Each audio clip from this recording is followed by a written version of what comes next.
বিয়ের 12টা বছর পার করে ফেললাম, তা কোনো সময় তোমার দেখলাম না যে ঘরের মধ্যে একটু সেজে গুজে থাকতে।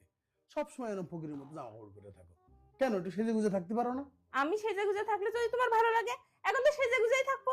এ তো আমারই কোনো কঠিন কাজ না। তুমি তো চাও আমি সেজে গুজে থাকি না, কিন্তু আমার কাছে না সাজার মতো কোনো জিনিস নেই। এখানে কয়টা জিনিস লিস্ট করে দিয়েছি, যাও যে এনে দাও। তাহলে এক কাজ করো, মোটরসাইকেলের চাবিটা দাও আর 500 টাকা দাও। 500 টাকায় হবে না? কেন, কয় টাকা লাগবে না? 20-30 হাজার টাকা তো লাগবেই। হ্যাঁ, এত টাকা তুমি কি লিখেছো? Lipstick, nail polish, foundation, face powder, eyeliner, mascara, perfume, sunscreen, night cream, day cream, 5 set ভালো জামা, হিল জুতো, ফ্ল্যাট জুতো আর একটা কাজের লোক।